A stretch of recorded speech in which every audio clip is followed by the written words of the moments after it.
Okay, so I was just meditating and I had a big insight about the ayahuasca ceremony and how I've been feeling and how I've been feeling afterwards. So about the night of, on 3 days ago, Sunday, when after the ceremony, me and Mia went and got dinner at this restaurant. And I had this interesting feeling of sitting there. It was busy, there were all these people around, and I felt really light. Like I felt like I was, this is going to sound weird, but it felt like I was connected to something bigger, or like I was playing like a different game. Like it felt like I was in some way like above what was going on around me. Not in a prideful way at all. In a very, how I was feeling was I had trouble scanning the QR code, and I thought, oh, you know, all the small, menial, daily things that we often deal with, they just really felt small. And when I was having trouble scanning a QR code, the guy sitting next to us said, oh, hey, you're having trouble with that? I think you need to click the thing. And he was helping me out with it. And, in the past I've sometimes felt awkward speaking with strangers, but speaking with this guy, I felt completely relaxed, completely calm. I was joking with him about it. I'm like, I don't know, man. Like, I don't know what's happening with the QR code. And I felt more capable of compassion, and this overall sense of lightness, like the opposite of heavy, like light.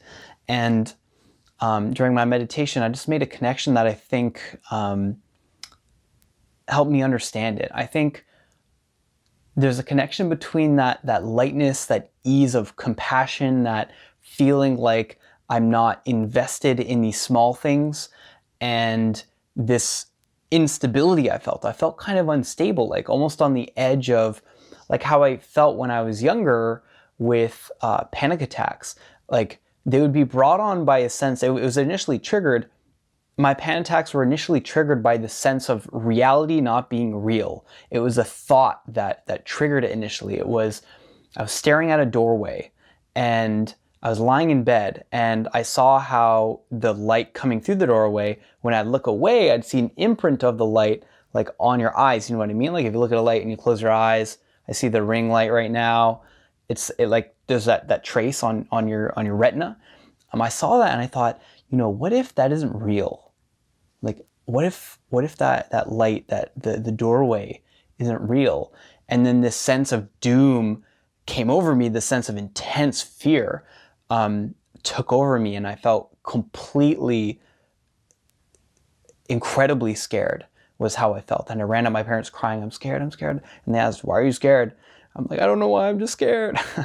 Right? I can laugh on it looking back, but at the time it was like, it was the words to describe when you feel like reality is no longer real, or your usual sense of reality isn't real, is a specific term called derealization. De-real as in not realization of things that you think are real, or your understanding of reality is changed. And this is a common effect from psychedelics, actually. Another one is the Messiah complex, something to be careful of. But derealization is what triggered my panic attacks when I was young. It's what brought on the panic disorder. It's what gave me that anxiety. And I had this insight before. It was kind of a nudge in the right direction, but it wasn't a complete rectification of that experience. Before I thought, maybe that derealization I experienced that brought on those panic attacks, maybe it wasn't just I had this scary thought and, it wasn't like this thought, it wasn't just like something random. It wasn't that, I just had some like random experience. Maybe it's because I had an encounter with the truth. Maybe what created that existential and immediate, incredible panic in my younger self when I was a child that brought on those panic attacks was actually the truth, right? There's at least something real about it, about derealization. There's something real about derealization. And that insight was very interesting. I had that last summer, so I guess like almost a year ago, actually. like 10 months ago, I had that insight that maybe my panic attacks weren't brought on from something random, but by the truth. That the things that I think are real aren't real, or they're less real, or something like that. And I think what I had in this experience was brought on a very light derealization. I think I've felt some anxiety and some of that feeling of almost being on the edge of a panic attack the last few days. I felt kind of unstable, and I think what that is I felt a light derealization after the ayahuasca experience, after Santo Daime, and I think that derealization is something that happens. It's part of spiritual growth, right? And I think there's ultimately a truth there that there's every single traditional site in the world talks about there being two aspects of reality. There's the heaven and there's the earth.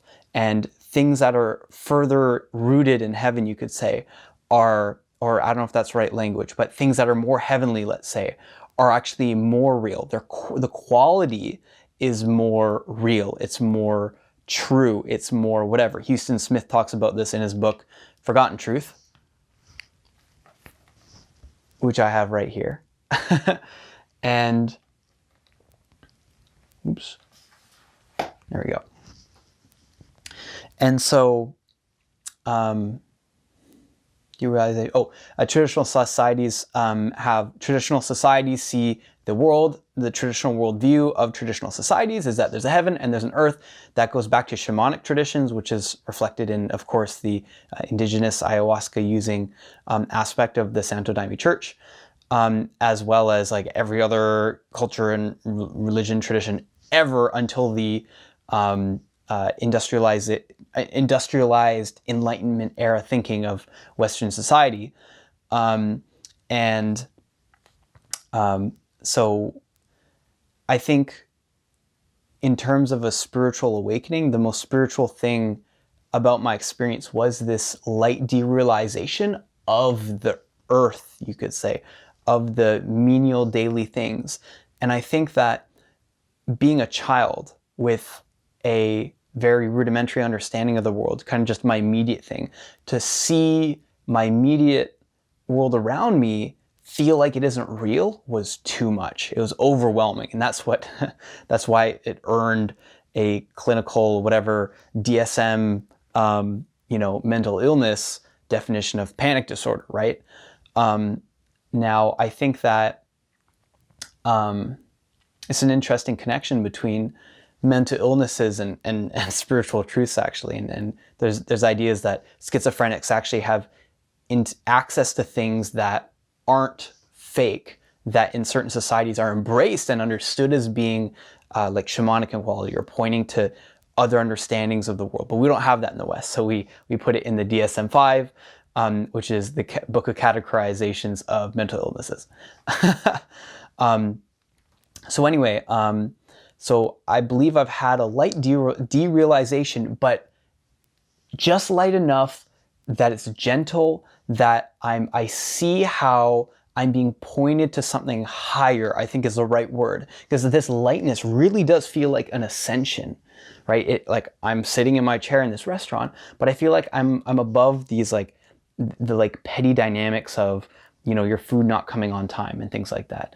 Not in a prideful way, right? But in an acknowledgement that there's more, you know what I mean? That there's something deeper, right? This idea of things being higher and being deeper is the same. There is the law of inverse analogy from Houston Smith in that book. And I think because I went so deep, I have this sense of the things on the surface, or the lower things, if you go by the height analogy, or things on the surface, if you go by the depth analogy, as really being on the surface. And I'm being pointed deeper, I'm being pointed higher.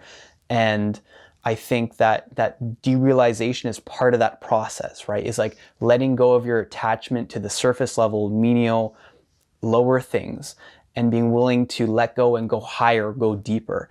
And if you get too much of that, it's not healthy, it's not good, right? So you need to work your way up. You need to get a little bit at a time. When I was a kid, I got a pie in the face, right? Eat this pie. Poof. That was my experience. It was overwhelming. And I think it's crazy. Like, I think it's actually, the craziest thing might be how the daime, the ayahuasca, gave me exactly the right amount of depth, of experience of more than just the menial surface level physical things, that I'm able to want to go back, first of all, that I'm able to aim to something further along the spiritual path without being overwhelmed. It's just enough that it's uncomfortable, but I haven't had a panic attack, right? I haven't had something overwhelming. I've been able to function like normal, right? Which is important. You need to be able to function in society, and if your spiritual practice is making that harder, then that's not healthy. That's not healthy. It needs to, you don't, it's a ladder. It's not a cannon, right? Spiritual growth is climbing a ladder. It's not shooting yourself up into space, right? And maybe with the analogy of getting high is that you go higher, and maybe you go higher the next time, and you come back down, and it helps you in your process moving forward, right? Let's use the other analogy. You take a psychedelic with the right intentions and the right space and the right context, right preparation, you go inward and you go deep, right? And maybe the next time you have it, you go deeper, or you have a stronger substance and you go even deeper, right? And that invites you to live in a more fundamental, in a more grounded way. It's not about sinking into the depth of the void of whatever, the void that some people talk about on psychedelics. It's about how you live your life when you're sober. And the changes that you have from psychedelics need to be sustainable, right? It needs to be, you need to be able to hold on to the rung that you reach. If you slip off, then you're bound to fall into dark places. Maybe I'm taking that analogy too far, but what I mean is, I think the little bit of anxiety I've been feeling, this kind of instability, I think that is the lightness that I felt. It's two sides of the same coin. That lightness that I felt, the idea that things don't matter as much is great. Oh no, things don't matter as much. Oh, things don't matter as much. It's great. I'm getting both of those, right? But it's the exact amount that I can handle right now on my spiritual path. I think the fact that that's like calibrated so perfectly to where I'm at is crazy. And I think it speaks to how psychedelic medicines really will give you only exactly what you're ready for and can handle, and if you have a really negative, intense experience, check yourself. Really check yourself before you wreck yourself. Not wreck yourself. Because chances are there's some pride coming in there, right? Like if you're coming in extremely humble, like I came into the experience, I think that is key to being able to feel the power and the strength of these higher states, or these deeper places that you can go, without it becoming corrupted. And I think that if you're in a prideful state and go into psychedelic experiences in a prideful state, like I can handle this, I'm awesome, I'm the best, I'm so enlightened, look at me, and look at me like the small surface level me, Luke, I'm great, look at me, I'm so cool going to this ayahuasca church. If you're coming in like that, you could have a very rough experience, because it's gonna spank you, man. Like it's gonna be unpleasant. A friend of mine, she had done 5-MeO DMT, one of the most powerful psychedelics that exists, complete disembodiment, an immediate disembodiment. And first time she was laughing and it was fun, it was great. Second time she came in very proud of herself, like I'm awesome, this is going to be awesome, and she had a very unpleasant experience. So I think humility and courage were absolutely the keys for me having this perfectly calibrated spiritual experience, if I dare use that word. And if I came in with pride, I think it would have been very different. Also to note, like when I was in the experience, I was speaking to myself in my head, and I decided at some point I'm going to kind of relax and let go, and I want to hear what might be what I could hear in the stillness of myself. I went deep into myself. I went deep into my mind. And I wanted to listen to what's there, not just my logical thinking that's kind of, filling that space. I didn't want to fill that space with my inner monologue. I wanted to hear things. And at some point it became hard to kind of tell what's me proactively thinking and what's just like happening in my brain. In fact, at some point it felt like kind of like my thoughts were dissolving into the feeling behind the thoughts. It became, hard to explain, obviously. But one thing that I did that I couldn't tell if it was a voice that came to me or if it was my voice or a combination, but there was a question asked in my head, and it was, are you ready to meet God? And I hesitated when I heard it in my head. I thought, I will be humble, and yes. Now, before I continue the story, I'll say, when I say humble there, I realized after what I meant by humility and humble is surrender, is this giving up of my lower parts of myself, of moving past pride, of not being attached to that, of deeply respecting the medicine, ayahuasca, daimi, and respecting the possibility of and the almost necessity of higher states for sure, but potentially higher beings, right? And that they can manifest in particular ways, and just incredible respect and humility in the face of that and the possibility of facing that. That was the energy I was bringing. And then, so I had these kind of visuals in my eyes, and they were often shapes and animals and creatures and stuff was happening, which is fine and interesting. It wasn't very vivid, but it was there.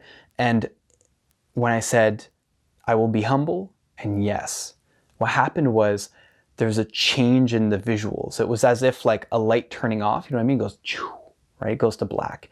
And my visuals began all over the place, kind of turning off and going into black. And it felt like, I felt myself going deeper into this like darkness. And I went like, where did I go? I was lying there on the ground, right? But I went deep into this darkness. And what was there was myself. It was just me and my mind, And so I think another way that this experience was like perfectly calibrated to myself was that I didn't encounter any entity or any being, anything that might have been too much or too shocking or too weird or too hard to integrate for me. I encountered myself, and I learned about myself, and it was incredibly valuable to spend that time with myself. And it was in that space of being with myself, of being humble, that I felt this very grounded, strong, courageous way of being in myself. I realized that I am a leader, that I'm a king, you could say the inner king archetype or whatever. And because it was completely devoid of pride to even get to that place, it was this very healthy confidence. It was this very strong and grounded feeling that I had in myself, in my mind. I knew there was no distractions around me. I wasn't even feeling or distracted by my body. It was really just me and my mind. And how I felt was this courage energy, this strength, this creator mode. I felt like I had the power to make things sacred, that in my life I could say, no, this morning routine, these shoes, I imagine having these shoes and someone saying, oh, those shoes are ugly, and me being like, taking a moment with my shoes and being like, these shoes are mine. And then that actually would mean something to me, that I would decide that these shoes are mine, completely devoid of pride, by the way. It's not like, oh, Luke is so awesome. It was an acknowledgement of this deeper aspect of myself, right? And so feeling that and being in that space and being with myself, it was like taking an honest look at myself. And I didn't see anything in that particular experience that was very negative. I didn't experience any shame, any grief, any anger, any self-pity or any guilt or anything like that. I felt this courage. I felt this willingness, right? This willingness to go deeper, to meet God, right? Something that in the past, or at least is a really intimidating idea to me, but that willingness itself kind of gave me this sense of courage when I was in that space. So, if you understand the David Hawkins levels of energy or levels of consciousness, in his book, Power versus Force, which I have right here, he talks about, levels of consciousness, and the way that the energy I was feeling in my mind at the time was the energy of courage, neutrality, and willingness. In the neutrality element, I kept thinking like, oh, that doesn't matter. Oh, that doesn't matter. That doesn't matter, right? Again, back to the derealization. It's like I was thinking and feeling like, thoughts would come to mind like, oh, what about this thing in my life? Oh, what about that thing in my life? I'm like, it doesn't matter. It doesn't matter. It doesn't matter. And I don't think it was like a nihilistic, like, oh no, nothing matters. It was just an acknowledgement of the smallness of the small things, right? And I think the next step is, acknowledging the bigness of the big things, right? And the realness of the things that are really real, the things that really matter, the things that are really important, and sort of putting the small stuff in its place. I think that's what is the derealization effect, is putting things in its place, putting the small stuff, noticing the small stuff is small, calling the big stuff big, knowing what's important, knowing what your values are. And a deep and important aspect of experiences like this is getting intimations of you could say ultimate value, or at least just an acknowledgement of where things lie in terms of value, right? I got the sense that a lot of the things in life aren't as valuable as other things, right? And so when you experience derealization and some stuff gets lowered down, right? It's like, that's not real, or at least that's less real. Then you need something more. You need to have something that's more real, right?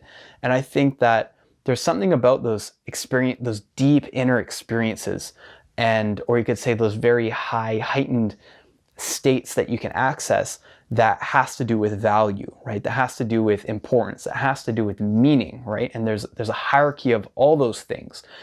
And if you want to talk about quality as being the quality of something being its realness, its value, its importance, spirituality is all about aiming to the highest thing, to the thing of highest quality, the thing of highest value, that which you should put most of your attention on, that which you should celebrate, if you want to use that word, that which you should worship, which is the same thing as celebrating. I see myself as, I guess I'm being guided. Like, the just experience I had was an acknowledgement of what's behind me on the spiritual path, what's below things that are of more value, not my surface level stuff. I'm above this. It's not like that. It's an acknowledgement of the structure of reality, that there's a hierarchy to things, that some stuff is more important, valuable than others, and to notice what that is. So anyway, I'm still integrating this, but I think that was really interesting. Something just clicked right there when I was meditating earlier. And I think that's really powerful. So, still kind of unstable. Still, figuring this out. I'm not microdosing right now. I'm eating like normal again. And broke the chastity. But still, journaling a little bit, writing some notes down, and figuring this thing out. So anyway, I'm going to go to sleep now. Peace.